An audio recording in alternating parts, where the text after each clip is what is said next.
Welcome or welcome back to Pewdiepie. I'm Zui and I hope you enjoyed today's video.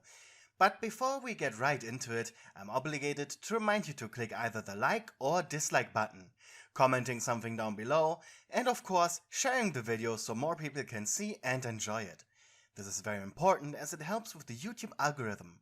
I want you to know that your help is greatly appreciated. If you have any suggestions or ideas for a story, my Discord link is in my link tree that is down in the description, as well as my Patreon and Ko-fi for any donations you may want to send my way. Every cent counts. Anyways, I hope you enjoyed today's video. On shaky legs you made your way from your car to your house. You were super overworked. After dropping your keys twice, you finally managed to insert them. Every limb of yours was screaming with the pain akin to a full-body workout. Meanwhile, however, from a dark corner across the street, a red shadow had locked his eyes on you. However, you were blissfully unaware of its presence. Its smile widened. You were such easy prey.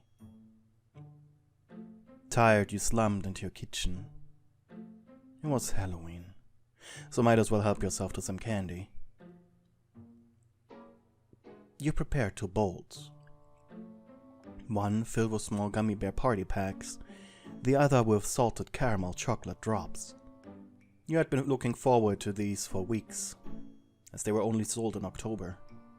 You placed the gummy bear bowl on a shelf next to your front door for trick-or-treaters, while you turned on your TV for some YouTube and nap, putting on your favorite podcast called Kevin and Brian's Horror Hour. You proceeded to flatten yourself on your couch, chocolates resting on the coffee table next to you. Your house was a mess. That's what happens when you take an entire month to clean it, after all. Empty soda cans and bottles, carelessly discarded clothes, dust, dirt, and anything you may have dropped these past weeks was spread around everywhere. You didn't even swipe up a limited edition McDonald's glass that you had dropped a week ago. Yet there wasn't any time. Or more, you were too exhausted to do anything about it. You'll do it tomorrow, and the day after tomorrow, and the day after that. With your home work ethic, it would take that long to bring any tidiness into this place. Were you ashamed of it? Of course you were, but at least no one would show up at your doorstep. Or more, at least no one would get inside without your permission. Well, that's at least what you thought, as the shadow came closer and closer. Your hand hovered over the bowl. Grabbing a handful, you guided the treats to your mouth, about a quarter of them falling to the ground, as you started munching. Meanwhile, outside, Bob was inching ever so closer. He looked through your windows, eyes focused on your sprawled-out body. Almost immediately, drool began to make its way down his chin. You looked delicious. The podcast droned on. Honestly, you didn't care about the escapades of the 2 men at their job in the Grand Pizzaplex. The place was a 2-hour drive away from your home, and you would not do that just for some cheap pizza and meeting these guys. The real reason you listened was Brian's voice being incredibly calming to you. Drowsy. You were so drowsy. Eyes becoming heavier and heavier. You always were a heavy sleeper. In fact, it often took you up to an hour to finally be able to think after waking up. Meaning, for your job, you also had to wake up earlier than any other should. Man, why couldn't you have been born rich? And then you could live a neat lifestyle without bothering about when to wake up. You closed your eyes as the devil found his entryway. A window in your kitchen was left open. How foolish. With an eager grin he climbed through the opening, only to then hear a loud crunch under his feet and a searing pain. It was broken glass. Did you notice him after all? We are now going home alone on him. He narrowed his eyes angrily and jumped back on the kitchen counter, taking off his shoe before carefully removing the thick glass shards that had penetrated it. This could not stop the force of nature that he was. More carefully now, he slid down the counter, quietly made his way forward. Once in your living room, he gleefully made eye contact with your sleeping form, only to be distracted by the chocolate candy bowl you had dropped in your sleep.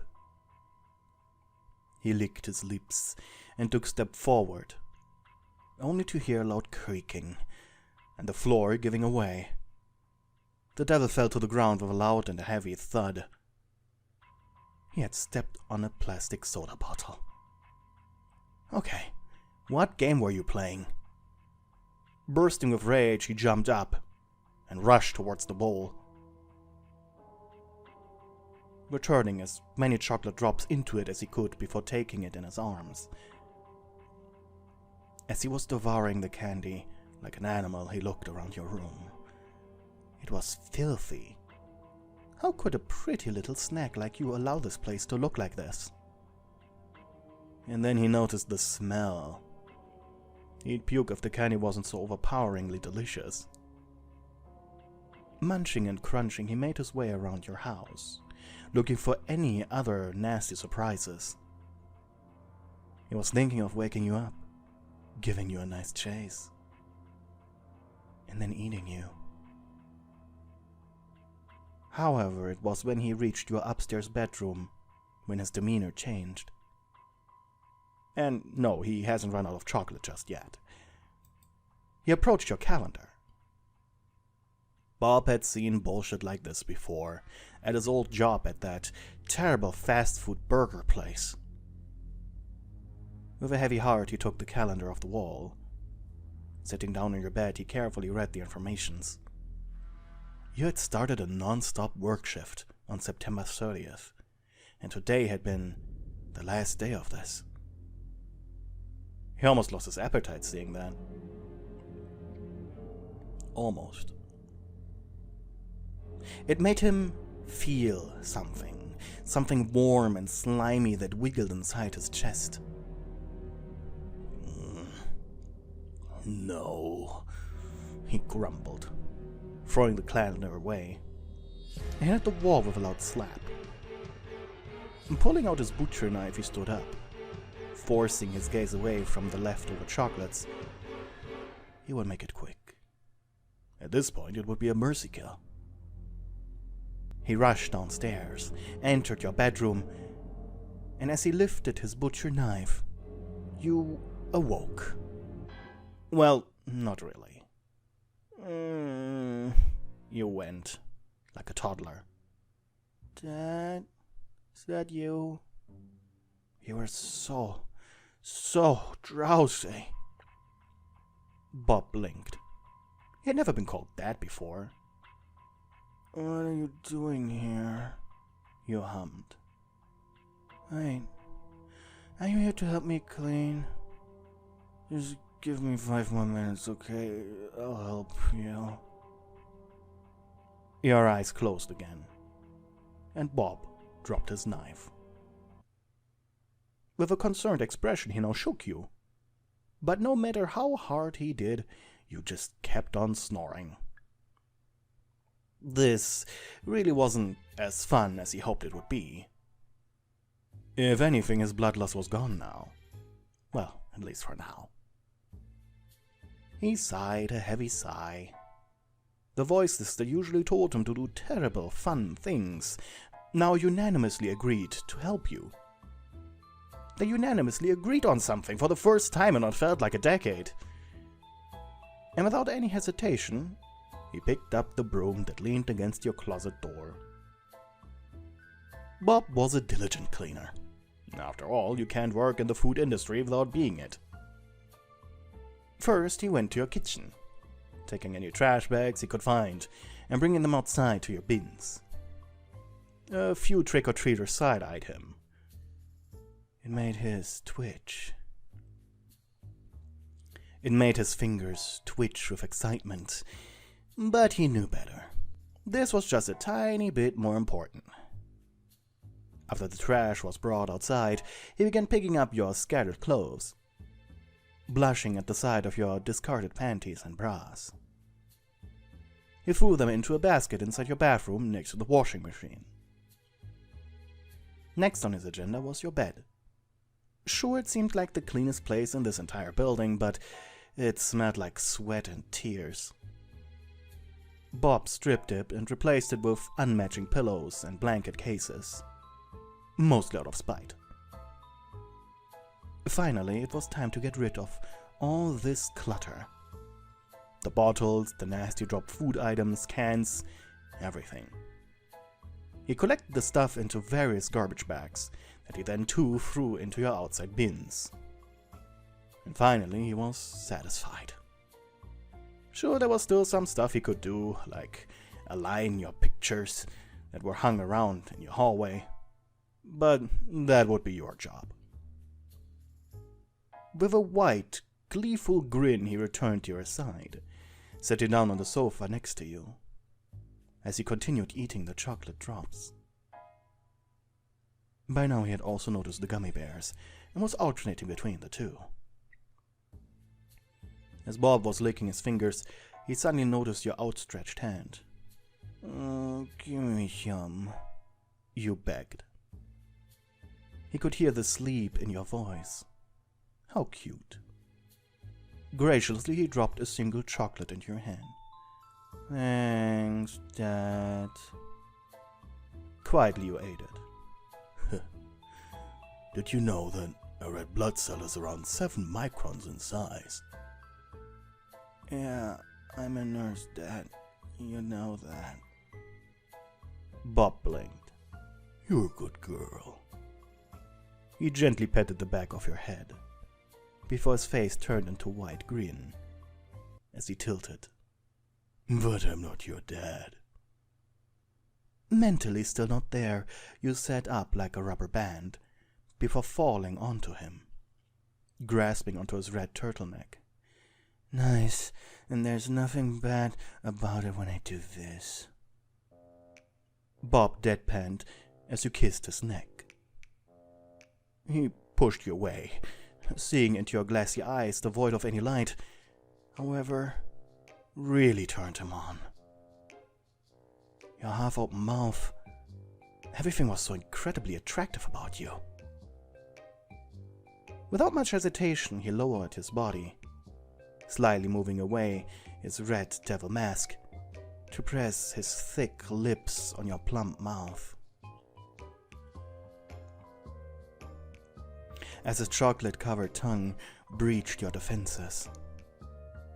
Tasting the flavors of his spit, you eagerly gulped them down as your tongues intertwined. Bob rubbed over your back gently, his giant hands warming you to your core. Your heart beat faster, yet your brain still was feeling all fuzzy, warm, and cloudy. You felt nothing but happiness and horniness. Well, that was probably good, considering the monster you were making out with right now. The weight you put onto the intruder got heavier. Bob could feel you were slipping back into sleep, but then you suddenly and very tightly took hold of the tent in his pants. You weren't slipping further into sleep. In fact, you were somewhat loosened. Loosened enough to do what you did next. With a loud pop, Bob pulled away from you, covering your face with sloppy chocolate kisses, leaving your face slimy, covered with brown residue. You tasted so delicious. And like a doll, he pushed you away a little, to take hold of your clothes, taking them off one by one. You hummed, smiling, eyes half closed. Fun little fact. The human rectum can stretch up to 9 inches without tearing.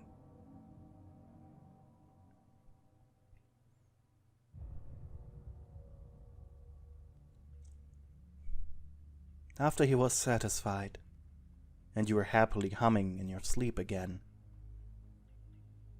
Bob then gently put your clothes back on.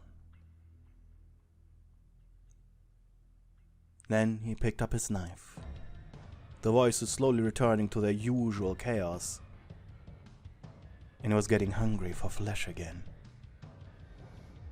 Taking a knife to your head, he cut off a tuft of your hair, putting it in his mouth and sucking on it. It tasted like your sweat. He sheathed his knife, grabbed the leftover gummy bears, and stormed outside through your front door. This night wasn't over yet. You awoke the next day, chocolate smeared all over your mouth and body and face. It felt gross. So as you blindly wandered upstairs into your bathroom upon washing your face, you couldn't help but notice that the toothpaste stains were gone. You furrowed your brows. Now that you thought about it, this entire place was really clean. Panicking, you then rushed through your house. What the hell was going on here? It was so tidy! You yelped. Desperately, you ran into your bedroom, checking your money supply, your laptop, your tablet, your gaming console. No, everything was still here. Was this a reverse robbery? Oh god, and you slept through all of that. Quietly you walked over to your bedside window, staring down onto the street.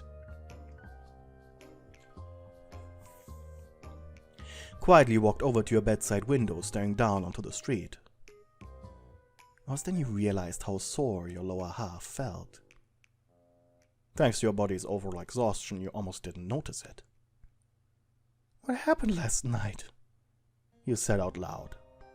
You really couldn't remember, except for a feeling of a pleasant fullness.